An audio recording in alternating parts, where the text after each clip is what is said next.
ਦਸਤਾਵੇਜ਼ ਮੈਗਜ਼ੀਨ ਨਾਲ ਜੁੜੇ ਸਾਰੇ ਪਾਠਕਾਂ ਅਤੇ ਦਰਸ਼ਕਾਂ ਦਾ ਸਵਾਗਤ ਹੈ। ਮੈਂ ਅਰਵਿੰਦਰ ਕੌਰ ਧਾਲੀਵਾਲ ਆਪਣੀ ਨਵੀਂ ਕਹਾਣੀ ਪੇਸ਼ ਕਰਨ ਜਾ ਰਹੀ ਹਾਂ, ਆਪਣੇ ਹਿੱਸੇ ਦਾ ਅਸਮਾਨ। ਦੁਪਹਿਰ ਦੀ ਰੋਟੀ ਤੋਂ ਬਾਅਦ ਕੁਰਸੀ 'ਤੇ ਬੈਠਿਆਂ ਹੀ ਮੇਰੀ ਅੱਖ ਲੱਗ ਗਈ ਸੀ। ਕੁਰਸੀ ਦੀ ਢੋਅ ਨਾਲ ਸਿਰ ਲਾਈ ਅਜੇ ਮੈਂ ਟੇਢਾ ਜਿਹਾ ਹੋ ਕੇ ਟਿਕਿਆ ਹੀ ਸਾਂ ਕਿ ਸਿੰਘ ਲੈਬ ਵਾਲੇ ਦਾ ਫੋਨ ਆ ਗਿਆ। ਭਾਜੀ ਰਿਪੋਰਟ ਆ ਗਈ ਹੈ, ਲੈ ਜਾਇਓ। ਉਂਝ ਮੈਂ ਸੌਫਟ ਕਾਪੀ ਡਾਕਟਰ ਸਾਹਿਬ ਨੂੰ ਵੀ ਫਾਰਵਰਡ ਕਰ ਦਿੱਤੀ ਹੈ। ਕੀ ਆਇਆ ਹੈ ਰਿਪੋਰਟ 'ਚ? ਸ਼ਬਦ ਮੇਰੇ ਸੰਗ 'ਚੋਂ ਉਛਲਣ ਹੀ ਲੱਗੇ ਸਨ ਕਿ ਉਹਨੇ ਫੋਨ ਰੱਖ ਦਿੱਤਾ। 3 ਮਹੀਨੇ ਹੋ ਗਏ ਦਵਾਈ ਖਾਂਦਿਆਂ, ਹੁਣ ਸਭ ਠੀਕ ਹੋ ਜਾਏਗਾ। ਬੜੇ ਉਤਸ਼ਾਹ ਨਾਲ ਮੈਂ ਪਰਸੋਂ ਸੈਂਪਲ ਦੇ ਕੇ ਆਇਆ ਸਾਂ। ਮੇਰਾ ਕੌਨਫੀਡੈਂਸ ਲੈਵਲ ਹੀ ਹੋਰ ਸੀ, ਲੈਬ ਅੰਦਰ ਜਾਂਦਿਆਂ ਵੀ ਅਤੇ ਉੱਥੋਂ ਬਾਹਰ ਨਿਕਲਦਿਆਂ ਵੀ। ਫਿਰ ਡਾਕਟਰ ਚਰਨਜੀਤ ਦਾ ਵੀ ਆਪੇ ਹੀ ਫੋਨ ਆ ਗਿਆ। ਉਸ ਸ਼ਾਮੀ 6 ਵਜੇ ਦਾ ਸਮਾਂ ਦਿੱਤਾ ਹੈ। ਦਫ਼ਤਰੋਂ 5 ਵਜੇ ਛੁੱਟੀ ਹੋਣੀ ਹੈ। 4:45 ਨਿਕਲ ਜਾਵਾਂਗਾ। ਲੈਬ ਤੋਂ ਰਿਪੋਰਟ ਲੈ ਕੇ ਕਲੀਨਿਕ ਤੱਕ ਪਹੁੰਚਦਿਆਂ ਘੰਟਾ ਭਰ ਲੱਗੇਗਾ। ਫੋਨ ਟੇਬਲ 'ਤੇ ਛੱਡ ਕੇ ਮੈਂ ਡਿਪਟੀ ਦੇ ਕਮਰੇ ਵੱਲ ਤੁਰ ਪਿਆ ਹਾਂ। ਉਹ ਸੀਟ 'ਤੇ ਨਹੀਂ ਹੈ। ਮੈਂ ਵਾਸ਼ਰੂਮ ਹੋ ਕੇ ਵਾਪਸ ਮੁੜਿਆ ਹਾਂ ਤਾਂ ਫੋਨ ਦੇ ਉੱਤੇ ਨੀਲੀ ਰੌਸ਼ਨੀ ਜਗ ਬੁਝ ਰਹੀ ਹੈ। ਪਾਲੀ ਦੀਆਂ 2 ਮਿਸਡ ਕਾਲ ਨੇ। ਉਹਨੇ ਰਿਪੋਰਟ ਬਾਰੇ ਹੀ ਪੁੱਛਣਾ ਹੋਣਾ ਹੈ। ਘਰ ਜਾ ਕੇ ਹੀ ਦੱਸਾਂਗਾ। ਨਾਲੇ ਰਿਪੋਰਟ ਬਾਰੇ ਆਖਰੀ ਫੈਸਲਾ ਤਾਂ ਡਾਕਟਰ ਚਰਨਜੀਤ ਨੇ ਹੀ ਦੇਣਾ ਹੈ। ਫੋਨ ਫਿਰ ਵੱਜ ਪਿਆ। ਹਾਂ, ਵਿਆਹ ਤੋਂ 5-7 ਸਾਲ ਬਾਅਦ ਪਤਨੀ ਨਾਲ ਫੋਨ 'ਤੇ ਗੱਲ ਇੰਝ ਹੀ ਸ਼ੁਰੂ ਹੁੰਦੀ ਹੈ।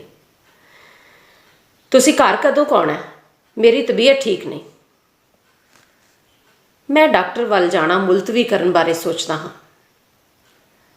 ਦਿਆਲ, ਕਲੀਨਿਕ ਜ਼ਰੂਰ ਹੋ ਕੇ ਜਾਈਂ। ਡਾਕਟਰ ਚਰਨਜੀਤ ਦੀ ਹੁਣੇ ਕੀਤੀ ਤਾਕੀਦ ਦਾ ਖਿਆਲ ਆਉਂਦਾ ਹੈ।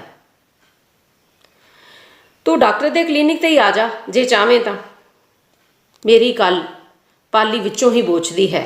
ਨਹੀਂ, ਤੁਸੀਂ ਆ ਜਾਇਓ, ਮੈਂ ਉਡੀਕ ਲੈਂਦੀ ਹਾਂ। ਉਹਨੇ ਠੰਡੇ ਜਿਹੇ ਬੋਲਾਂ ਨਾਲ ਫੋਨ ਬੰਦ ਕਰ ਦਿੱਤਾ। ਪਿਛਲੇ 1.5 ਮਹੀਨੇ ਤੋਂ ਪਾਲੀ ਦੀ ਤਬੀਅਤ ਠੀਕ ਨਹੀਂ ਰਹਿੰਦੀ। ਹਰ ਵੇਲੇ ਥੱਕੀ ਥੱਕੀ ਜਿਹੀ ਡਿੱਗੂ ਕਰਦੀ। ਨਾ ਚੰਗੀ ਤਰ੍ਹਾਂ ਕੋਈ ਕੰਮ ਹੁੰਦਾ ਹੈ, ਨਾ ਹੀ ਠੀਕ ਤਰ੍ਹਾਂ ਖਾਂਦੀ ਪੀਂਦੀ ਹੈ। ਮੈਂ ਉਸ ਨੂੰ ਕਿੰਨੇ ਦਿਨਾਂ ਤੋਂ ਆਪਣੇ ਨਾਲ ਡਾਕਟਰ ਚਰਨਜੀਤ ਦੇ ਕਲੀਨਿਕ ਚੱਲਣ ਲਈ ਆਖ ਚੁੱਕਾ ਹਾਂ। ਇੱਕ ਤਾਂ ਉਹਨੇ ਵੀ ਪੱਲਾ ਨਹੀਂ ਫੜਾਇਆ, ਦੂਜਾ ਮੇਰੇ ਦਫ਼ਤਰੀ ਰੁਝੇਵਿਆਂ ਕਰਕੇ ਮੈਨੂੰ ਵੀ ਸਮਾਂ ਨਹੀਂ ਲੱਗ ਰਿਹਾ। ਮੰਮੀ ਦੇ ਘਰੇਲੂ ਓੜ ਪੋੜ ਨਾਲ ਹੀ ਉਹ ਦਿਨ ਲੰਘਾਈ ਜਾਂਦੀ ਹੈ। SDO ਦੇ ਬਾਹਰ ਨਿਕਲਦਿਆਂ ਹੀ ਮੈਂ ਸਕੂਟਰ ਨੂੰ ਕਿੱਕ ਮਾਰ ਕੇ ਝੱਟ-ਪੱਟ ਸਿੰਘ ਲੈਬ ਅਤੇ ਫਿਰ ਡਾਕਟਰ ਦੇ ਕਲੀਨਿਕ ਪਹੁੰਚਿਆ। ਰਿਪੋਰਟ ਤਾਂ ਵੇਖ ਲਈ ਹੈ, ਡਿਸਕਸ ਵੀ ਕਰ ਲਈ ਹੈ ਟੈਕਨੀਕਲ ਟੀਮ ਨਾਲ, ਪਰ ਉਤਰੇ ਹੋਏ ਚਿਹਰੇ ਨਾਲ ਡਾਕਟਰ ਚਰਨਜੀਤ ਨੇ ਗੰਭੀਰ ਬੋਲ ਬੋਲੇ ਤਾਂ ਮੇਰਾ ਸਾਰਾ ਉਤਸ਼ਾਹ ਜਾਂਦਾ ਰਿਹਾ। ਉਹ ਉੱਠ ਕੇ ਮੇਰੀ ਪਿੱਠ ਪਿੱਛੇ ਖਲੋ ਗਿਆ। ਮੇਰੇ ਦੋਵੇਂ ਮੋਢਿਆਂ ਦੇ ਉੱਤੇ ਹੱਥ ਰੱਖ ਕੇ ਸਮਝਾਉਣ ਲੱਗਿਆ, ਦਿਆਲ ਵੇਖ, ਜਿੰਨਾ ਵੱਧ ਤੋਂ ਵੱਧ ਜ਼ੋਰ ਅਸੀਂ ਤੇਰੀ ਸਪਰਮ ਮੋਟਿਲਿਟੀ ਵਧਾਉਣ 'ਤੇ ਲਾ ਸਕਦੇ ਸੀ, ਉਸ ਤੋਂ ਵੀ ਸ਼ਾਇਦ 10-15% ਵੱਧ ਹੀ ਲਗਾਇਆ ਹੈ, ਪਰ ਕੋਈ ਇੰਪਰੂਵਮੈਂਟ ਨਹੀਂ ਹੋਈ। ਡਾਕਟਰ ਚਰਨਜੀਤ ਦਾ ਹੌਕੇ ਵਰਗਾ ਲੰਮਾ ਸਾਹ ਜਿਵੇਂ ਸਾਰੇ ਕਮਰੇ ਵਿੱਚ ਫੈਲ ਗਿਆ। ਤਾਂ ਕਿ ਮੈਂ ਸਾਰੀ ਉਮਰ ਬਾਪ ਨਹੀਂ? ਮੇਰਾ ਉਤਰਿਆ ਚਿਹਰਾ ਵੇਖ ਕੇ ਉਸਨੇ ਅਣਕਿਆ ਪ੍ਰਸ਼ਨ ਮੇਰੀਆਂ ਅੱਖਾਂ ਵਿੱਚੋਂ ਪੜ੍ਹ ਲਿਆ। ਯਾਰ, ਨਿਰਾਸ਼ ਹੋਣ ਦੀ ਲੋੜ ਨਹੀਂ। ਕੁਦਰਤ ਬੜੀ ਬੇਅੰਤ ਹੈ ਅਤੇ ਸਾਇੰਸ ਉਸ ਤੋਂ ਵੀ ਜ਼ਿਆਦਾ। ਮੈਨੀ ਟਾਈਮਸ ਮਿਰੇਕਲਸ ਹੈਪਨਸ। ਉਹਨਾਂ 'ਤੇ ਭਰੋਸਾ ਰੱਖ। ਤੇਰਾ ਨਾ ਸਹੀ, ਤੇਰੀ ਬੀਵੀ ਦੇ ਤਾਂ ਬੱਚਾ ਹੋ ਸਕਦਾ। ਤੈਨੂੰ ਤੇ ਬੱਚੇ ਨਾਲ ਮਤਲਬ ਹੈ ਨਾ। ਆਪਾਂ ਪਾਲੀ ਨੂੰ ਕੁਝ ਦੱਸਾਂਗੇ ਹੀ ਨਹੀਂ। ਤੂੰ ਉਸ ਨੂੰ IVF ਲਈ ਰਾਜ਼ੀ ਕਰ ਲੈ। ਉਸ ਨੂੰ ਇਹ ਦੱਸਾਂਗੇ ਕਿ ਨੈਚੁਰਲ ਨਹੀਂ ਤਾਂ ਆਰਟੀਫਿਸ਼ੀਅਲ ਐਂਬਰੀਓ ਟ੍ਰਾਂਸਫਰ ਕਰ ਲੈਂਦੇ ਹਾਂ। ਉਹ ਤਾਂ ਆਪਣੇ ਵੱਲੋਂ ਤੇਰੇ ਹੀ ਬੱਚੇ ਦੀ ਮਾਂ ਬਣੇਗੀ ਨਾ। ਕਮ ਔਨ ਯਾਰ, ਗਿਵ ਮੀ ਯੂਅਰ ਸਮਾਈਲ। ਤੇਰਾ ਕੌਨਫੀਡੈਂਸ, ਤੂੰ ਸਭ ਉਵੇਂ ਹੀ ਰਹੇਗਾ ਜਿਵੇਂ ਹੈ। ਡਾਕਟਰ ਨੇ ਜਿਵੇਂ ਟੈਸਟ ਟਿਊਬ ਬੇਬੀ ਦੀ ਐਡਵਾਂਸ ਤਕਨੀਕ ਲਈ ਜਾਲ ਸੁੱਟਿਆ।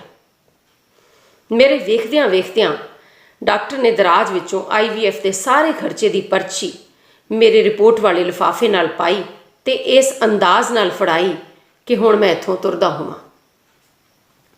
ਕਲੀਨਿਕ ਦੇ ਬਾਹਰ ਮੈਂ ਕਈ ਚਿਰ ਡਾਕਟਰ ਦੀਆਂ ਕਈਆਂ ਗੱਲਾਂ ਦੀ ਪਰਿਕਰਮਾ ਕਰਦਾ ਰਿਹਾ। ਸਕੂਟਰ ਨੂੰ ਕਿੱਕ ਮਾਰੀ ਤੇ ਫਿਰ ਮੈਂ ਨਜ਼ਦੀਕ ਹੀ ਕੰਪਨੀ ਬਾਗ ਦੀ ਫਿਰਨੀ ਤੇ ਗਿਰਦਾਵਰੀ ਕਰਨ ਲੱਗਿਆ।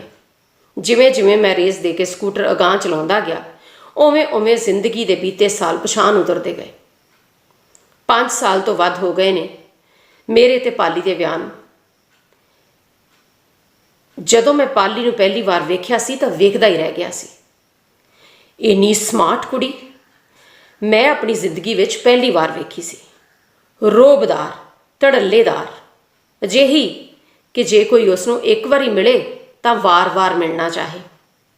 ਸਰੀਰ ਤੇ ਸੁਭਾਅ ਬਿਲਕੁਲ ਇੱਕੋ ਜਿਹੇ, ਖੁੱਲ੍ਹੇ ਡੁੱਲੇ, ਸ਼ੌਕ ਤੇ ਸਲੀਕੇ ਨਾਲ ਭਰਪੂਰ। ਮੈਂ ਅਕਸਰ ਸੋਚਦਾ ਕਿ ਅਸੀਂ ਜੇ ਜ਼ਿੰਦਗੀ ਨੂੰ ਚੁਟਕੀ ਭਰ ਵੀ ਜਿਉਂਦੇ ਹਾਂ ਤਾਂ ਪਾਲੀ ਬੁੱਕਾਂ ਭਰ-ਭਰ ਕੇ ਜਿਉਣ ਵਾਲੀ ਕੁੜੀ ਸੀ। ਪਾਲੀ ਦੇ ਘਰ ਪੈਰ ਪਾਉਂਦਿਆਂ ਹੀ ਜਿਵੇਂ ਹਰ ਬੇਜਾਨ ਸ਼ੈ ਵੀ ਧੜਕਣ ਲੱਗ ਪਈ ਸੀ। ਮੰਮੀ, ਮੇਰਾ ਛੋਟਾ ਭਰਾ ਰਵੀ ਤੇ ਮੈਂ, ਅਸੀਂ ਪਹਿਲਾਂ ਕਦੇ ਇੰਨੇ ਉਤਸ਼ਾਹ ਨਾਲ ਨਹੀਂ ਸੀ ਜੀਵੇ। ਜਿੰਨੀ ਖੂਬਸੂਰਤ ਪਾਲੀ ਕੱਪੜਿਆਂ ਦੇ ਨਾਲ ਲੱਗਦੀ, ਉਸ ਤੋਂ ਵੱਧ ਖੂਬਸੂਰਤ ਉਹਨਾਂ ਤੋਂ ਬਿਨਾਂ ਲੱਗਦੀ। ਚਾਨਣੀ ਵਿੱਚ ਧੋਤੀ ਹੋਈ ਮੇਰੀ ਸੇਜ, ਮੇਰੀ ਰੂਹ ਉਹਦੀ ਰੌਸ਼ਨੀ ਦੇ ਨਾਲ ਚਾਨਣ ਹੋ ਜਾਂਦੀ। ਇੰਜ ਚਾਵਾਂ ਨਾਲ ਜਿਉਂਦਿਆਂ 2-3 ਸਾਲ ਤਾਂ ਜਿਵੇਂ ਚੁਟਕੀ ਵਜਾਉਂਦਿਆਂ ਹੀ ਬੀਤ ਗਏ। ਫਿਰ ਆਇਆ ਦੌਰ ਬਦਲਾਅ ਦਾ। ਬੱਚਾ ਕਿਉਂ ਨਹੀਂ ਹੋਇਆ, ਬੱਚਾ ਕਿਉਂ ਨਹੀਂ ਕਰਦੇ, ਕੀ ਗੱਲ ਬਹੂ ਜ਼ਿਆਦਾ ਪੜ੍ਹੀ ਲਿਖੀ ਹੈ? ਭੈਣ ਜੀ, ਨਿਆਣੇ ਨਾਲ ਤੁਸੀਂ ਵੀ ਰੁੱਝ ਜਾਓਗੇ ਤੇ ਬਹੂ ਵੀ। ਮੰਮੀ ਤੇ ਆਂਢ ਗੁਆਂਢ ਦੀਆਂ ਸਹੇਲੀਆਂ ਦਾ ਪ੍ਰੈਸ਼ਰ ਵੱਧਦਾ ਤਾਂ ਉਹ ਪਾਲੀ ਤੇ ਲੱਦ ਦਿੰਦੇ। ਇਹ ਨਹੀਂ ਕਿ ਅਸੀਂ ਬੱਚਾ ਨਹੀਂ ਸੀ ਚਾਹੁੰਦੇ, ਪਾਲੀ ਤੇ ਮੈਂ ਵੀ ਮਾਪੇ ਬਣਨਾ ਚਾਹੁੰਦੇ ਸੀ, ਪਰ ਪਾਲੀ ਦੇ ਕਦੇ ਦਿਨ ਨਹੀਂ ਸੀ ਚੜ੍ਹੇ। ਅੱਜ ਕੱਲ੍ਹ ਪਾਲੀ ਦੀ ਆਪਣੀ ਮੰਮੀ ਨੇ ਵੀ ਬੱਚਾ ਪਲਾਨ ਕਰਨ ਬਾਰੇ ਪੁੱਛਣਾ ਸ਼ੁਰੂ ਕਰ ਦਿੱਤਾ ਸੀ। ਪਾਲੀ ਵੀ ਹੁਣ ਹੇਰਵਾ ਕਰਨ ਲੱਗੀ ਸੀ। ਉਹ ਜਿੱਥੇ ਕਿਸੇ ਦਾ ਬੱਚਾ ਖੇਡਦਾ ਵੇਖਦੀ, ਉਸ ਨੂੰ ਆਪ ਖਿਡਾਉਣ ਲੱਗਦੀ। ਇਸ ਤਰ੍ਹਾਂ ਉਸ ਨੇ ਕਿੰਨੀਆਂ ਹੀ ਸਹੇਲੀਆਂ ਬਣਾ ਲਈਆਂ ਸਨ। ਬਾਹਰ ਗਲੀ ਵਿੱਚ ਖੇਡਦੇ ਬਾਲਾਂ ਲਈ ਚਾਕਲੇਟਾਂ ਲੈ ਆਉਂਦੀ, ਉਹਨਾਂ ਨੂੰ ਸ਼ਰਬਤ ਬਣਾ ਕੇ ਪਿਆ ਦਿੰਦੀ, ਗੇਂਦ ਲਿਆ ਦਿੰਦੀ, ਉਹਨਾਂ ਨਾਲ ਕਈ ਵਾਰ ਆਪ ਵੀ ਖੇਡਣ ਲੱਗ ਜਾਂਦੀ। ਆਖਰਕਾਰ ਡਾਕਟਰ ਚਰਨਜੀਤ ਦੇ ਕਲੀਨਿਕ ਜਾਣ ਦੀ ਸਲਾਹ ਬਣੀ।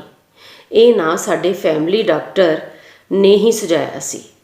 ਡਾਕਟਰ ਚਰਨਜੀਤ ਸ਼ਹਿਰ ਦਾ ਨਾਮੀ test tube baby specialist. Doctor Charanjit ਨੇ ਸਾਡੇ ਦੋਹਾਂ ਦੇ ਟੈਸਟ ਕਰਵਾਏ। ਪਾਲੀ ਦੀਆਂ ਟਿਊਬਾਂ ਟੈਸਟ ਕਰਵਾਈਆਂ ਗਈਆਂ। ਪਾਲੀ ਦੀਆਂ ਰਿਪੋਰਟਾਂ ਨਾਰਮਲ ਸਨ, ਪਰ ਉਸ ਦੀ ਓਵਰੀ ਦਾ ਅਗਲਾ ਹਿੱਸਾ ਖੁੱਲ੍ਹਾ ਸੀ, ਜਿਸ ਕਰਕੇ ਗਰਭ ਨਹੀਂ ਸੀ ਠਹਿਰਦਾ। ਹੁਣ ਵਾਰੀ ਮੇਰੀ ਸੀ। ਮੇਰੇ ਟੈਸਟਾਂ ਦੀਆਂ ਰਿਪੋਰਟਾਂ ਬਾਰੇ ਮੈਂ ਹਮੇਸ਼ਾ ਫਿਕਰਮੰਦ ਰਹਿੰਦਾ। ਕੁਝ ਰਿਪੋਰਟ ਤਾਂ ਉਸੇ ਦਿਨ ਹੀ ਆ ਗਈਆਂ ਜੋ ਠੀਕ ਸਨ। ਸਪਰਮ ਮੋਟਿਲਿਟੀ ਦੀ ਰਿਪੋਰਟ 2 ਦਿਨ ਬਾਅਦ ਮਿਲਣੀ ਸੀ। ਮੈਂ ਜਦੋਂ ਇਸ ਬਾਰੇ ਸੋਚਦਾ ਤਾਂ ਦਿਲ ਵਿੱਚ ਅਰਦਾਸ ਕਰਦਾ ਕਿ ਮੇਰੀ ਰਿਪੋਰਟ ਨਾਰਮਲ ਹੋਵੇ। ਮੈਂ ਜਿਵੇਂ ਸਾਰਾ ਦੋਸ਼ ਪਾਲੀ ਦੇ ਸਿਰ ਮੜ੍ਹ ਦੇਣਾ ਚਾਹੁੰਦਾ। ਕਿਧਰੇ ਮੈਂ ਆਪਣੀ ਮਰਦਾਵੀ ਹੋਂਦ ਨੂੰ ਟੁੱਟਣ ਤੋਂ ਬਚਾਉਣਾ ਚਾਹੁੰਦਾ ਸੀ। ਕਿੰਨਾ ਖੁਦਗਰਜ਼ ਹੁੰਦਾ ਇਹ ਬੰਦਾ, ਪਰ ਅਜਿਹਾ ਨਾ ਹੋਇਆ। ਮੇਰਾ ਨਾਂ ਸਿਰਫ ਸਪਰਮ ਕਾਊਂਟ ਘੱਟ ਸੀ, ਮੋਟਿਲਿਟੀ ਵੀ ਕੁਝ ਖਾਸ ਨਹੀਂ ਸੀ। ਦਵਾਈ ਖਾਣੀ ਪੈਣੀ ਸੀ। ਓਹ, ਅਚਾਨਕ ਅੱਗੇ ਆ ਗਈ ਰੇਹੜੀ ਨੇ ਜਿਵੇਂ ਬਿਰਤੀ ਮੋੜ ਲਿਆਂਦੀ ਹੈ। ਘੜੀ ਵੱਲ ਧਿਆਨ ਗਿਆ ਤਾਂ ਖਿਆਲ ਆਇਆ ਕਿ ਪਾਲੀ ਉਡੀਕ ਰਹੀ ਹੋਏਗੀ। ਫਿਰ ਜਿਵੇਂ ਵਾਹੋ ਦਾ ਹੀ ਸਕੂਟਰ ਚਲਾ ਕੇ ਘਰ ਪਹੁੰਚਦਾ ਹਾਂ। ਸਰੀਰ ਨੂੰ ਬੜੀ ਮੁਸ਼ਕਲ ਇਕੱਠਾ ਜਿਹਾ ਕਰਕੇ ਮੈਂ ਬੈਲ ਦਿੱਤੀ। ਮੰਮੀ ਤਾਂ ਜਿਵੇਂ ਮੇਰੀ ਹੀ ਉਡੀਕ ਕਰ ਰਹੇ ਹੋਣ। ਇੰਜ ਧਾ ਕੇ ਮਿਲੇ, ਦਿਆਲ ਪੁੱਤ, ਰੱਬ ਸਾਨੂੰ ਬੋੜ ਪਿਆ, ਤੂੰ ਪਾਪਾ ਬਣਨ ਵਾਲਾ ਏ। ਮੈਂ ਦਾਦੀ ਬਣਨ ਵਾਲੀ ਪੁੱਤ, ਦਾਦੀ। ਮੰਮੀ ਨੇ ਦੋਵਾਂ ਹੱਥਾਂ ਵਿੱਚ ਫੜ ਕੇ ਮੇਰਾ ਮੂੰਹ ਇੰਜ ਚੁੰਮ ਲਿਆ ਜਿਵੇਂ ਉਹਨਾਂ ਆਪਣੇ ਪੁੱਤ ਦਾ ਨਹੀਂ ਬਲਕਿ ਪੋਤਰੇ ਦਾ ਚੁੰਮਿਆ ਹੋਵੇ। ਉਹ ਅੰਦਰ ਚਲੇ ਗਏ ਹਨ। ਮੈਂ ਗੇਟ ਦੇ ਹੋੜੇ 'ਤੇ ਹੱਥ ਪਾਈ ਖੜਾ ਹਾਂ। ਯਾਰ, ਕਿੰਨੀ ਕੁ ਔਖੀ ਗੱਲ ਹੈ। ਟੈਸਟ ਟਿਊਬ ਬੇਬੀ, IVF, ਇਹ ਤਾਂ ਉਸ ਤੋਂ ਵੀ ਐਡਵਾਂਸ ਏ। ਪਾਲੀ ਨੂੰ ਸਾਰੀ ਉਮਰ ਨਹੀਂ ਲੱਗੇਗਾ। ਉਹ ਉਸ ਬੱਚੇ ਨੂੰ ਆਪਣਾ ਤੇ ਤੇਰਾ ਹੀ ਬੱਚਾ ਸਮਝੇਗੀ। ਚਰਨਜੀਤ ਦੇ ਬੋਲ ਸਿਰ ਵਿੱਚ ਵਦਾਨ ਵਾਂਗ ਸੱਟਾਂ ਮਾਰ ਰਹੇ ਹਨ। ਸੌਰੀ ਯਾਰ, ਮੋਟਿਲਿਟੀ ਵੱਧ ਜ਼ੋਰ, ਪਰ ਗੱਲ ਨਹੀਂ ਬਣੀ। ਚਰਨਜੀਤ ਦੀਆਂ ਵਰਾਛਾਂ ਫੈਲਦੀਆਂ ਜਾਂਦੀਆਂ ਹਨ। ਉਹਦੇ ਪੀਲੇ ਜਿਹੇ ਦੰਦਾਂ 'ਚੋਂ ਥੁੱਕ ਬਾਹਰ ਡਿੱਗਦਾ ਤੇ ਮੇਰੇ ਚਿਹਰੇ 'ਤੇ ਪਈ ਜਾਂਦਾ ਹੈ। ਤੇ ਤੂੰ ਪਾਲੀ, ਮਾਪੇ, ਪਾਪਾ ਬਣਨ ਵਾਲਾ, ਦਾਦੀ, ਰੱਬ ਬੌੜ ਪਿਆ ਪੁੱਤ। ਚਰਨਜੀਤ ਦੇ ਤੇ ਮੰਮੀ ਦੇ ਸੰਵਾਦਾਂ ਦਾ ਜਿਵੇਂ ਕੰਪੀਟੀਸ਼ਨ ਹੋ ਰਿਹਾ ਹੋਵੇ। ਮੈਂ ਪੈਰ ਪੁੱਟਣ ਦੀ ਕੋਸ਼ਿਸ਼ ਕਰਦਾ ਹਾਂ। ਅੰਦਰ ਜਾਣ ਦੀ ਉੱਕਾ ਹੀ ਰੂਹ ਨਹੀਂ ਰਹੀ। ਸਰੀਰ ਝੂਠਾ ਜਿਹਾ ਪਈ ਜਾਂਦਾ ਹੈ। ਅੰਦਰ ਜਾ ਕੇ ਮੇਰਾ ਕੀ ਰਿਐਕਸ਼ਨ ਹੋਣਾ ਚਾਹੀਦਾ? ਕੀ ਕਰੂੰਗਾ? ਕੀ ਕਹੂੰਗਾ? ਪਾਲੀ ਪ੍ਰੈਗਨੈਂਟ ਕਿਵੇਂ ਹੋ ਸਕਦੀ ਹੈ? ਮੇਰਾ ਅੰਦਰ ਮੈਨੂੰ ਕੋਈ ਜਵਾਬ ਨਹੀਂ ਦਿੰਦਾ। ਭੁਲੇਖਾ ਪਿਆ ਹੋਣਾ ਹੈ ਮੰਮੀ ਨੂੰ ਜਾਂ ਪਾਲੀ ਨੂੰ। ਮੈਂ ਆਪਣੇ ਆਪ ਨੂੰ ਸਮਝੌਤੀਆਂ ਦੇਈ ਜਾਂਦਾ ਹਾਂ। ਮੇਰੀ ਤੇ ਪਾਲੀ ਦੀ ਰਿਲੇਸ਼ਨ ਫਰੀਕੁਐਂਸੀ ਵੀ ਇੰਨੀ ਨਹੀਂ ਰਹੀ ਅੱਜ ਕੱਲ੍ਹ। ਮੈਨੂੰ ਖਿਆਲ ਆਇਆ ਕਿ ਹੁਣ ਤਾਂ ਕਈ ਵਾਰ ਮੈਂ ਪਾਲੀ ਨਾਲ ਜਾਣਬੁੱਝ ਕੇ ਖਿੱਚ ਜਾਂਦਾ ਹਾਂ ਤੇ ਉਸਦੇ ਬੈੱਡ 'ਤੇ ਪੈਣ ਤੋਂ ਪਹਿਲਾਂ ਹੀ ਗੂੜੀ ਨੀਂਦੇ ਸੁੱਤੇ ਹੋਣ ਦੀ ਐਕਟਿੰਗ ਕਰਦਾ ਰਹਿੰਦਾ। ਪਾਲੀ, ਮੈਂ ਨਹੀਂ ਡਾਕਟਰਾਂ ਦੇ ਡੇਜ਼ ਦੇ ਹਿਸਾਬ ਨਾਲ ਜ਼ਿੰਦਗੀ ਜਿਉ ਸਕਦਾ। ਇੰਝ ਲੱਗਦਾ ਸਾਲਿਆਂ ਨੇ ਸਾਡੀ ਖੁਸ਼ੀ ਗਮੀ ਨੂੰ ਕਿਸੇ ਟਾਈਮ ਟੇਬਲ ਵਿੱਚ ਬੰਨ੍ਹ ਦਿੱਤਾ ਹੋਵੇ। ਮੇਰੇ ਕਹੇ ਦਾ ਪਾਲੀ ਨੇ ਗੁੱਸਾ ਕਰ ਲਿਆ ਸੀ। ਅਗਲੇ ਦਿਨ ਫਿਰ ਉਹੀ ਮਸਲਾ ਸੀ। ਸਾਲੀ ਲਾਈਫ ਵਿੱਚ ਇੰਜੋਇਮੈਂਟ ਕੋਈ ਨਹੀਂ ਰਹਿ ਗਈ। ਸੁਣ ਕੇ ਪਾਲੀ ਦੀਆਂ ਅੱਖਾਂ ਵਿੱਚ ਜਿਵੇਂ ਬੇਬਸੀ ਦਾ ਪਾਣੀ ਤੈਰ ਗਿਆ ਸੀ। ਮੈਂ ਭਾਰੇ ਕਦਮਾਂ ਨਾਲ ਅੰਦਰ ਆ ਗਿਆ ਹਾਂ। ਪਾਲੀ ਸੋਫੇ 'ਤੇ ਢੋ ਲਾਈ ਆਰਾਮ ਨਾਲ ਬੈਠੀ ਹੈ। ਮੇਰੇ ਚਿਹਰੇ ਵੱਲ ਵੇਖ ਕੇ ਉਸਦੇ ਭਾਵ ਬਦਲਦੇ ਹਨ। ਸ਼ਾਇਦ ਫੇਕ ਪ੍ਰੈਗਨੈਂਸੀ ਹੋਏ। ਮੈਂ ਇਹ ਚਾਹੁੰਦੇ ਹੋਏ ਵੀ ਨਹੀਂ ਕਹਿ ਸਕਦਾ, ਇਸ ਲਈ ਉਸਨੂੰ ਪੁੱਛਦਾ ਹਾਂ, ਤੈਨੂੰ ਕਿਵੇਂ ਪਤਾ ਲੱਗਾ ਦੈਟ ਯੂ ਆਰ ਪ੍ਰੈਗਨੈਂਟ? ਪਾਲੀ ਜਿਵੇਂ ਇਹੀ ਸਵਾਲ ਉਡੀਕਦੀ ਸੀ। ਦਿਆਲ, ਅਸੀਂ ਘਰੇ ਕਿੱਟ ਲਿਆ ਕੇ ਟੈਸਟ ਕੀਤਾ ਹੈ। ਪੋਜ਼ੀਟਿਵ ਆਇਆ ਤਾਂ ਅਸੀਂ ਡਾਕਟਰ ਰਾਖੀ ਦੀ ਅਪਾਇੰਟਮੈਂਟ ਲੈ ਲਈ ਕੱਲ੍ਹ ਸਵੇਰ ਦੀ। ਪਾਲੀ ਦੇ ਹਰ ਸ਼ਬਦ ਵਿੱਚ ਚਾਅ ਡੁੱਲ ਪੈ ਰਿਹਾ ਹੈ। ਡਾਕਟਰ ਚਰਨਜੀਤ ਦੀ ਕਿਉਂ ਨਹੀਂ ਲਈ? ਇਹ ਗੱਲ ਵੀ ਹਲਕ ਵਿੱਚ ਅਟਕੀ ਰਹਿ ਜਾਂਦੀ ਹੈ। ਮੈਂ ਜਾਣਦਾ ਹਾਂ ਕਿ ਸਾਹਮਣੇ ਘਰ ਰਹਿੰਦੇ ਲੀਲਾ ਆਂਟੀ ਦੀ ਨੂੰਹ ਪ੍ਰੀਤੀ ਪਾਲੀ ਦੀ ਸਹੇਲੀ ਹੈ। ਉਸਦੇ ਦੋਵੇਂ ਬੱਚੇ ਡਾਕਟਰ ਰਾਖੀ ਦੀ ਦੇਖ ਰੇਖ ਵਿੱਚ ਹੋਏ ਹਨ। ਪ੍ਰੀਤੀ ਬੜੇ ਦਿਨਾਂ ਤੋਂ ਕਹਿ ਰਹੀ ਸੀ ਕਿ ਤੇਰੇ ਸਿੰਪਟਮ ਲੱਗਦੇ ਹੈ, ਇਸ ਲਈ ਟੈਸਟ ਕਿੱਟ ਲਿਆਂਦੀ ਤੇ ਉਸੇ ਨੇ ਹੀ ਡਾਕਟਰ ਰਾਖੀ ਦੀ ਅਪਾਇੰਟਮੈਂਟ ਵੀ ਲੈ ਕੇ ਦਿੱਤੀ। ਪਾਲੀ ਪੂਰੇ ਜੋਸ਼ ਨਾਲ ਵਿਖਿਆਨ ਕਰ ਰਹੀ ਹੈ। ਉਹ ਇਹ ਵੀ ਭੁੱਲ ਚੁੱਕੀ ਹੈ ਕਿ ਮੈਂ ਡਾਕਟਰ ਕੋਲ ਰਿਪੋਰਟ ਵਿਖਾਉਣ ਜਾਣਾ ਸੀ। ਪਾਲੀ ਖੁਸ਼ ਹੈ, ਮੈਂ ਉਦਾਸ ਹਾਂ। ਕਿਵੇਂ ਰਿਐਕਟ ਕਰਾਂ? ਸਿਚੁਏਸ਼ਨ ਕਿਵੇਂ ਟੈਕਲ ਕਰਾਂ? ਸਮਝ ਨਹੀਂ ਪੈ ਰਹੀ। ਡਾਕਟਰ ਚਰਨਜੀਤ ਤੇ ਪਾਲੀ ਦੀਆਂ ਗੱਲਾਂ ਨੇ ਅੰਦਰ ਘਮਸਾਨ ਮਚਾ ਰੱਖਿਆ ਹੈ। ਕਦੇ ਕੋਈ ਸੱਚਾ ਲੱਗਣ ਲੱਗ ਪੈਂਦਾ ਹੈ, ਕਦੇ ਕੋਈ ਝੂਠਾ। ਜੇ ਮੈਂ ਪਾਲੀ ਨੂੰ ਰਿਪੋਰਟ ਬਾਰੇ ਦੱਸਦਿਆਂ ਤਾਂ ਜੋ ਖਲਾਰਾ ਖਿੱਲਰਨਾ ਹੈ ਉਹ ਮੈਥੋਂ ਸਮੇਟਿਆ ਨਹੀਂ ਜਾਣਾ, ਇਸ ਲਈ ਚੁੱਪ ਕਰ ਜਾਂਦਾ ਹਾਂ। ਤੁਸੀਂ ਸਵੇਰੇ ਛੁੱਟੀ ਲੈ ਲਿਓ, ਆਪਾਂ ਡਾਕਟਰ ਰਾਖੀ ਦੇ ਜਾਵਾਂਗੇ, ਪਾਲੀ ਉਤਸ਼ਾਹ ਨਾਲ ਆਖਦੀ ਹੈ। ਠੀਕ ਹੈ। ਮੈਂ ਮਰੇ ਜਿਹੇ ਬੋਲਾਂ ਨਾਲ ਪੈਗ ਬਣਾਉਣ ਲਈ ਰਸੋਈ ਵਿੱਚ ਤੁਰ ਜਾਂਦਾ ਹਾਂ। ਚਾਰੇ ਹਾੜੇ ਪੀਂਦਿਆਂ ਵਾਰ-ਵਾਰ ਮੇਰੀ ਨਜ਼ਰ ਲਾਗੇ ਬੈਠੀ ਪਾਲੀ ਦੇ ਪੇਟ 'ਤੇ ਜਾਈ ਜਾਂਦੀ ਹੈ। ਦੋ ਕੁ ਵਾਰੀ ਪਾਲੀ ਦੀ ਨਜ਼ਰ ਮੇਰੀ ਘੂਰਦੀ ਨਜ਼ਰ ਨਾਲ ਟਕਰਾਈ ਤਾਂ ਮੈਂ ਜਿਵੇਂ ਕੱਚਾ ਜਿਹਾ ਹੋ ਗਿਆ ਹਾਂ। ਸਾਰੀ ਰਾਤ ਮੈਂ ਆਪਣੇ ਆਪ ਨੂੰ ਸਵਾਉਣ ਦੀ ਅਸਫਲ ਕੋਸ਼ਿਸ਼ ਕਰਦਾ ਰਿਹਾ। ਸਵੇਰੇ ਮੇਰੇ ਜਾਗਣ ਤੋਂ ਪਹਿਲਾਂ ਹੀ ਮੰਮੀ ਤੇ ਪਾਲੀ ਨੇ ਘਰ ਦੇ ਸਾਰੇ ਕੰਮ ਮੁਕਾ ਲਏ ਹਨ। ਉਹ ਮੇਰੇ ਤਿਆਰ ਹੋਣ ਦੀ ਇੰਤਜ਼ਾਰ ਵਿੱਚ ਸਨ। ਮੈਂ ਜੱਕੋ ਤੱਕੀ ਵਿੱਚ ਉਹਨਾਂ ਨਾਲ ਡਾਕਟਰ ਰਾਖੀ ਦੇ ਕਲੀਨਿਕ ਤੁਰ ਪਿਆ। ਸਾਰੇ ਚੈੱਕਅਪ, ਅਲਟਰਾਸਾਊਂਡ ਤੇ ਟੈਸਟਾਂ ਤੋਂ ਪਾਲੀ ਦੀ ਰਿਪੋਰਟ ਪੋਜ਼ੀਟਿਵ ਮਿਲ ਗਈ ਹੈ। ਤਾਂ ਪਾਲੀ 3 ਮਹੀਨੇ ਦੀ ਪ੍ਰੈਗਨੈਂਟ ਹੈ। ਮੈਨੂੰ ਯਾਦ ਆਉਂਦਾ ਹੈ ਪਿਛਲੇ 2 ਸਾਲਾਂ ਤੋਂ ਲਗਾਤਾਰ ਟ੍ਰੀਟਮੈਂਟ ਕਰਾਉਣ ਦੇ ਚੱਕਰ ਵਿੱਚ ਪਾਲੀ ਦੇ ਹਾਰਮੋਨ ਡਿਸਟਰਬ ਹੋ ਗਏ ਹਨ। ਪੀਰੀਅਡ ਸਾਈਕਲ ਵਿਗੜ ਗਿਆ ਹੈ। ਫੇਕ ਪ੍ਰੈਗਨੈਂਸੀ ਦੀ ਕੋਈ ਗੁੰਜਾਇਸ਼ ਹੀ ਨਹੀਂ। ਇਹ ਵੇਖੋ, ਕਲੀਅਰ ਰਿਪੋਰਟ ਹੈ। ਬਸ ਧਿਆਨ ਬਹੁਤ ਰੱਖਣਾ ਪਏਗਾ। ਉਸ ਦੇ ਘਰ ਦੇਰ ਹੈ, ਹਨੇਰ ਨਹੀਂ। ਡਾਕਟਰ ਰਾਖੀ ਦੀ ਅਸਮਾਨ ਵੱਲ ਨੂੰ ਉੱਠੀ ਉਂਗਲ ਮੈਨੂੰ ਕਿਸੇ ਪਹੁੰਚੇ ਹੋਏ ਸੰਤ ਮਹਾਤਮਾ ਵਰਗੀ ਲੱਗੀ, ਜਿਸ ਨੇ ਦਰ 'ਤੇ ਆਏ ਬੈਠੇ ਸਵਾਲੀ ਦੇ ਦਿਲ ਦੇ ਸਾਰੇ ਪ੍ਰਸ਼ਨ ਜਾਣ ਲਏ ਹੋਣ। ਮੈਂ ਨਹੀਂ ਜਾਣਦਾ, ਪਰ ਕਿਉਂ ਮੈਨੂੰ ਇਤਬਾਰ ਨਹੀਂ ਹੋ ਰਿਹਾ। शामी फिर मैं डॉक्टर चरणजीत ਦੇ ਕਲੀਨਿਕ ਜਾ ਵੱਜਦਾ ਹਾਂ। ਡਾਕਟਰ ਰਾਖੀ ਦੀਆਂ ਰਿਪੋਰਟਾਂ ਬਿਨਾਂ ਕੁਝ ਬੋਲਿਆਂ ਉਹਦੇ ਸਾਹਮਣੇ ਰੱਖ ਦਿੰਦਾ ਹਾਂ। ਉਹ ਸ਼ਾਂਤ ਚਿੱਤ ਸਾਰੀਆਂ ਰਿਪੋਰਟਾਂ ਵੇਖਦਾ ਹੈ। ਮੈਥੋਂ ਕੁਝ ਬੋਲਿਆ ਨਹੀਂ ਜਾ ਰਿਹਾ। ਗੱਚ ਭਰ ਭਰ ਆਉਂਦਾ ਹੈ। ਮੇਰਾ ਸਰੀਰ ਕੰਬਣ ਲੱਗਦਾ ਹੈ। Relax my dear, congratulations. Charanjit ਮੈਨੂੰ ਨਾਰਮਲ ਕਰਨ ਦੀ ਕੋਸ਼ਿਸ਼ ਕਰਦਾ ਹੈ। ਉਸ ਦੇ ਥੁੱਕ ਦੀਆਂ ਛਿੱਟਾਂ ਮੇਰੇ ਚਿਹਰੇ 'ਤੇ ਆ ਵੱਜਦੀਆਂ ਹਨ। You are taking it so lightly. ਜਦ ਕਿ ਕੱਲ੍ਹ ਤੁਸੀਂ ਕਿਹਾ ਸੀ ਕਿ ਮੈਂ ਬਾਪ ਨਹੀਂ ਬਣ ਸਕਦਾ। ਮੈਥੋਂ ਤੈਸ਼ ਵਿੱਚ ਉੱਚੀ ਬੋਲਿਆ ਜਾਂਦਾ ਹੈ। ਉਹ ਤਾਂ ਮੈਂ ਹੁਣ ਵੀ ਕਹਾਂਗਾ ਕਿ ਤੂੰ ਪਿਤਾ ਨਹੀਂ ਬਣ ਸਕਦਾ, ਪਰ ਪਾਲੀ ਤਾਂ ਮਾਂ ਬਣ ਸਕਦੀ ਹੈ, ਸੋ ਉਹ ਬਣਨ ਜਾ ਰਹੀ ਹੈ। ਚਰਨਜੀਤ ਗੱਲ ਮੁਕਾਉਂਦਿਆਂ ਮੈਨੂੰ ਪਾਣੀ ਕਰ ਦਿੰਦਾ ਹੈ। ਉਹੀ ਪਾਣੀ ਮੇਰੀਆਂ ਅੱਖਾਂ ਵਿੱਚ ਤਰਲਾ ਬਣ ਕੇ ਤੈਰ ਜਾਂਦਾ ਹੈ।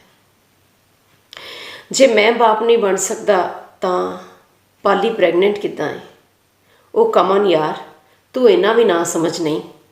You know what I mean. More over ਮੈਂ ਇਹ ਵੀ ਕਿਹਾ ਸੀ ਕਿ ਮਿਰੇਕਲ ਤਾਂ ਕਦੀ ਵੀ ਹੋ ਸਕਦਾ ਹੈ। ਜਾ ਕੇ ਸੈਲੀਬ੍ਰੇਟ ਕਰੋ। ਤੂੰ ਤੇ ਪਾਲੀ ਮਾਪੇ ਬਣਨ ਵਾਲੇ ਹੋ, ਬਾਈ ਗॉड्स ਗ੍ਰੇਸ। ਚਰਨਜੀਤ ਨੇ ਖੱਬੇ ਹੱਥ ਨਾਲ ਕਾਗਜ਼ ਸਮੇਟ ਕੇ ਫੜਾਏ ਹਨ ਤੇ ਸੱਜਾ ਹੱਥ ਮਿਲਾਉਣ ਲਈ ਅੱਗੇ ਵਧਾਇਆ ਹੈ। 15-20 ਮਿੰਟਾਂ ਪਿੱਛੋਂ ਮੈਂ ਕੰਪਨੀ ਗਾਰਡਨ ਦੀਆਂ ਉਹਨਾਂ ਗੁਲਾਬ ਦੀਆਂ ਕਿਆਰੀਆਂ ਦੇ ਸਾਹਮਣੇ ਸੀ ਜਿੱਥੇ ਵਿਆਹ ਤੋਂ ਪਹਿਲਾਂ ਮੈਂ ਤੇ ਪਾਲੀ ਅਕਸਰ ਬੈਠਦੇ ਹੁੰਦੇ ਸੀ। ਇੱਕ ਸ਼ਾਮ ਜਾਂਦੀ ਬਹਾਰ ਦੇ ਦਿਨੀ ਅਸੀਂ ਇੱਥੇ ਬੈਠੇ ਸੀ। ਤਿੱਖੀ ਧੁੱਪ ਲੱਗੀ ਹੋਈ ਸੀ। ਅਚਾਨਕ ਇੱਕ ਬੱਦੜੀ ਜਿਹੀ ਆਈ ਤੇ ਵਰ ਪਈ। ਪਾਲੀ ਇਸ ਨਿੱਕੇ ਜਿਹੇ ਬੱਦਲ ਦੇ ਟੋਟੇ ਵੱਲ ਵੇਖ ਕੇ ਬੜੇ ਸ਼ਾਇਰਾਨਾ ਅੰਦਾਜ਼ ਵਿੱਚ ਬੋਲੀ ਸੀ, ਵੇਖੋ ਦਿਆਲ, ਕਿੱਥੋਂ ਤੁਰਿਆ ਹੋਊ ਬੱਦਲ, ਕਿਵੇਂ ਆਪਣੇ ਹਿੱਸੇ ਦਾ ਅਸਮਾਨ ਲੱਭਦਾ ਇੱਥੇ ਆ ਪਹੁੰਚਿਆ ਤੇ ਵਰ ਗਿਆ ਏ, ਕਿਵੇਂ ਤਪਦੀ ਧਰਤ ਦੀ ਰੂਹ ਨੂੰ ਠਾਰ ਗਿਆ ਹੈ ਨਾ। ਉਦੋਂ ਆਪਣੀ ਹੋਣ ਵਾਲੀ ਪਤਨੀ ਦਾ ਇੰਨਾ ਰੋਮਾਂਟਿਕ ਮਿਜ਼ਾਜ ਵੇਖ ਕੇ ਮੈਂ ਆਸ਼ਾ ਕਰ ਉੱਠਿਆ ਸੀ। ਅਸੀਂ ਵਿਆਹ ਤੋਂ ਬਾਅਦ ਵੀ ਅਕਸਰ ਸ਼ਾਮ ਨੂੰ ਇਸ ਜਗ੍ਹਾ 'ਤੇ ਆ ਕੇ ਬੈਠ ਜਾਂਦੇ। ਛੁੱਟੀ ਵਾਲੇ ਦਿਨ ਕਈ ਪਰਿਵਾਰ ਆਪਣੇ ਬੱਚਿਆਂ ਨੂੰ ਖਿਡਾਉਣ ਲਈ ਇਸ ਖੁੱਲ੍ਹੀ ਜਗ੍ਹਾ 'ਤੇ ਲੈ ਕੇ ਆਉਂਦੇ। ਕਈ ਵਾਰੀ ਪਾਲੀ ਉਹਨਾਂ ਬੱਚਿਆਂ ਨਾਲ ਖੇਡਦੀ ਇੰਨੀ ਮਗਨ ਹੋ ਜਾਂਦੀ ਕਿ ਉਹਨੂੰ ਇਹ ਯਾਦ ਹੀ ਨਾ ਰਹਿੰਦਾ ਕਿ ਉਹਦੇ ਨਾਲ ਮੈਂ ਵੀ ਉੱਥੇ ਆਇਆ ਹੋਇਆ ਸਾਂ। ਜਦੋਂ ਬੱਚਿਆਂ ਨਾਲ ਮੋਹ ਜਤਾਉਂਦੀ ਤਾਂ ਮੈਨੂੰ ਵੀ ਇਸ ਕਮੀ ਦਾ ਅਹਿਸਾਸ ਹੁੰਦਾ। ਨਹੀਂ ਤਾਂ ਮੈਨੂੰ ਲੱਗਦਾ ਹੈ ਕਿ ਬੱਚੇ ਦੀ ਹਸਰਤ ਮਰਦ ਵਿੱਚ ਇੰਨੀ ਤੀਬਰ ਨਹੀਂ ਹੁੰਦੀ ਜਿੰਨੀ ਔਰਤ ਵਿੱਚ ਹੁੰਦੀ ਹੈ। ਮਰਦ ਤਾਂ ਔਰਤ ਦੇ ਕਰੀਬ ਸੈਕਸ ਲਈ ਜਾਂਦਾ ਹੈ, ਪਿਓ ਬਣਨ ਦੀ ਮਨਸ਼ਾ ਨਾਲ ਨਹੀਂ। ਸ਼ਾਇਦ ਇਹ ਮੇਰੀ ਇਕੱਲੇ ਦੀ ਸੋਚ ਹੋਵੇ, ਪਰ ਡਾਕਟਰ ਚਰਨਜੀਤ ਦੇ ਕਲੀਨਿਕ 'ਤੇ ਵੀ ਮੈਂ ਅਕਸਰ ਵੇਖਿਆ ਹੈ ਕਿ ਉੱਥੇ ਆਈਆਂ ਔਰਤਾਂ ਉੱਤੇ ਮਾਂ ਬਣਨ ਦਾ ਪ੍ਰੈਸ਼ਰ ਮਰਦਾਂ ਨਾਲੋਂ ਕਿਤੇ ਵੱਧ ਦਿਖਾਈ ਦਿੰਦਾ ਹੈ। ਅਸੀਂ ਵੀ ਸਰਸਰੀ ਤੌਰ 'ਤੇ ਚੈੱਕਅਪ ਕਰਾਉਣ ਲਈ ਡਾਕਟਰ ਚਰਨਜੀਤ ਦੇ ਕੋਲ ਗਏ ਸਾਂ। ਇਹ ਮੈਡੀਕਲ ਕਾਲਜ ਗਾਇਨੀ ਦਾ ਹੈੱਡ ਸੀ। ਉੱਥੋਂ ਉਸ ਦਾ ਹੱਥ ਮੰਨਿਆ ਹੋਇਆ ਸੀ ਮੈਡੀਕਲ ਕਿੱਤੇ ਵਿੱਚ। ਦਿਆਲ, ਮੈਂ ਦੁਬਾਰਾ ਨਹੀਂ ਜਾਣਾ ਡਾਕਟਰ ਚਰਨਜੀਤ ਕੋਲ। ਪਾਲੀ ਨੇ ਜਦੋਂ ਇਹ ਕਿਹਾ ਤਾਂ ਇੱਕ ਵਾਰੀ ਤਾਂ ਮੇਰਾ ਮੱਥਾ ਠਣਕਿਆ। ਮੈਂ ਕੁਨੱਖਾ ਜਿਹਾ ਉਹਦੇ ਵੱਲ ਝਾਕਿਆ ਵੀ ਸੀ।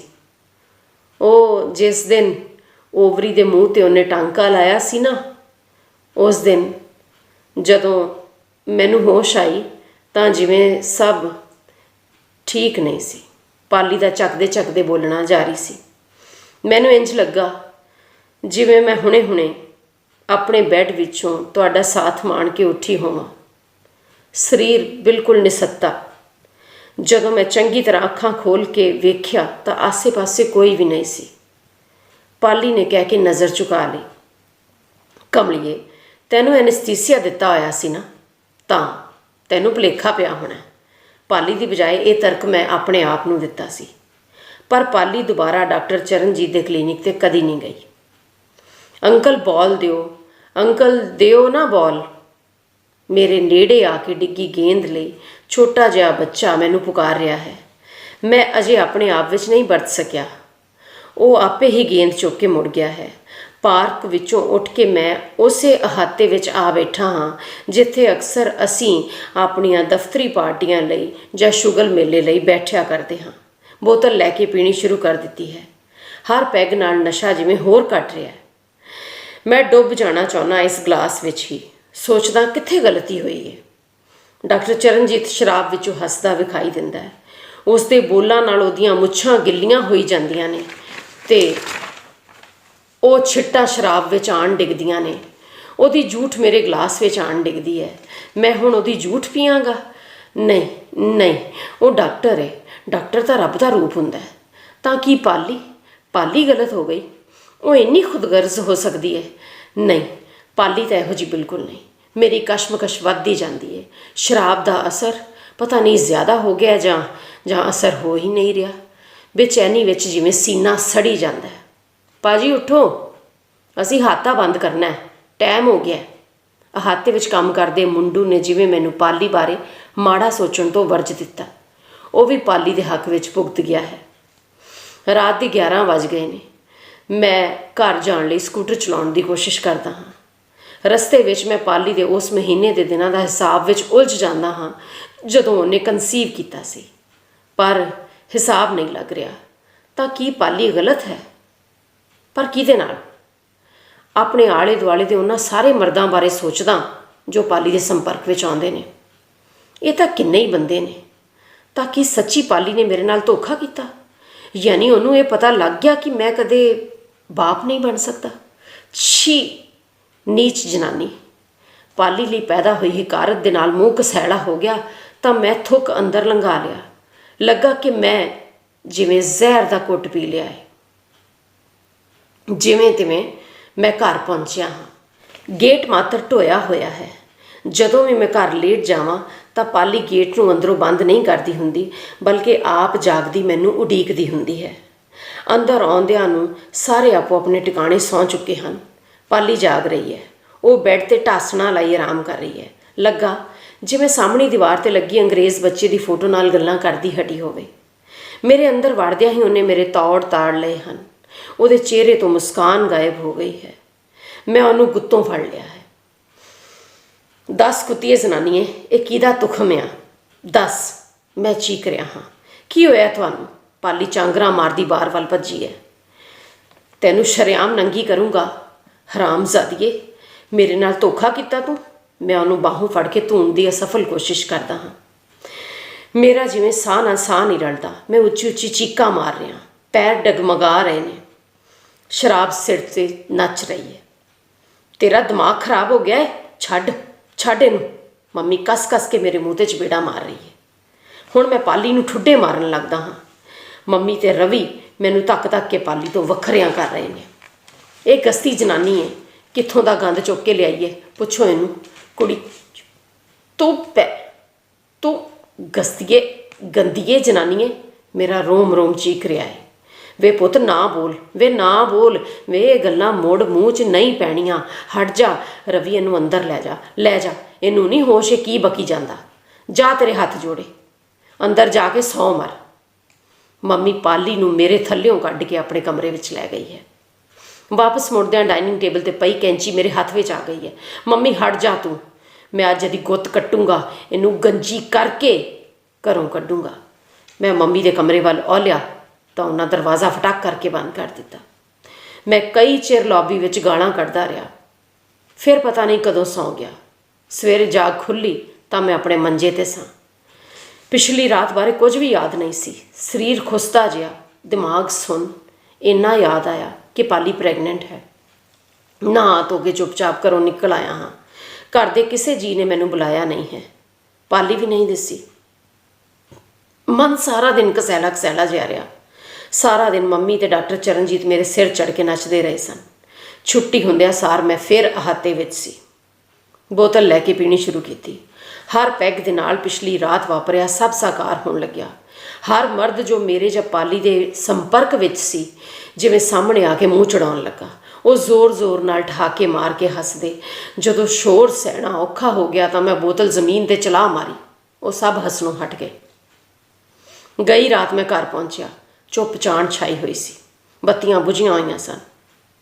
ਮੰਮੀ ਤੇ ਰਵੀ ਆਪੋ ਆਪਣੇ ਅੰਦਰ ਸਨ। ਬੂਹੇ ਖੁੱਲ੍ਹੇ ਹੋਏ ਸਨ। ਪਾਲੀ ਕਮਰੇ ਵਿੱਚ ਬੈੱਡ ਦਿੱਤੇ ਕੰਧ ਵੱਲ ਮੂੰਹ ਕਰਕੇ ਪਈ ਸੀ। ਪਤਾ ਨਹੀਂ ਰੋ ਰਹੀ ਸੀ ਜਾਂ ਸੌਂ ਗਈ ਸੀ। ਮੈਨੂੰ ਦੱਸ ਇਹ ਕਿਹਦਾ ਏ? ਮੈਂ ਉਸਨੂੰ ਪੁੱਛਣਾ ਚਾਹੁੰਦਾ।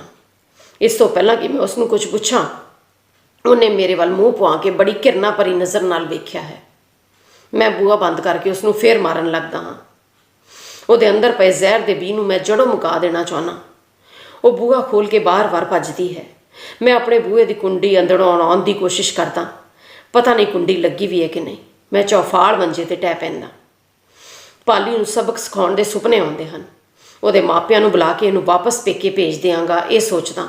ਅਚਾਨਕ ਠਾਹ ਦੀ ਆਵਾਜ਼ ਆਈ ਤੇ ਮੇਰੀ ਜਾਗ ਖੁੱਲ੍ਹ ਗਈ। ਕਮਰੇ ਦੀ ਬੱਤੀ ਬੁਝੀ ਹੋਈ ਸੀ, ਟੇਬਲ ਲੈਂਪ ਜਗਦੀ ਸੀ। ਪਾਲੀ ਬੂਹੇ ਨਾਲ ਲੱਗ ਕੇ ਖਲੋਤੀ ਸੀ। ਉਹ ਤਾਂ ਜਿਵੇਂ ਚੰਡੀ ਬਣੀ ਖੜੀ ਸੀ। ਉਸਨੇ ਮੈਨੂੰ ਧੱਕਾ ਦਿੱਤਾ। ਮੈਂ ਡਰ ਕੇ ਪਰਾਂ ਹੋ ਗਿਆ। ਮੇਰਾ ਹੱਥ ਬੈੱਡ ਤੇ ਲੱਗਿਆ।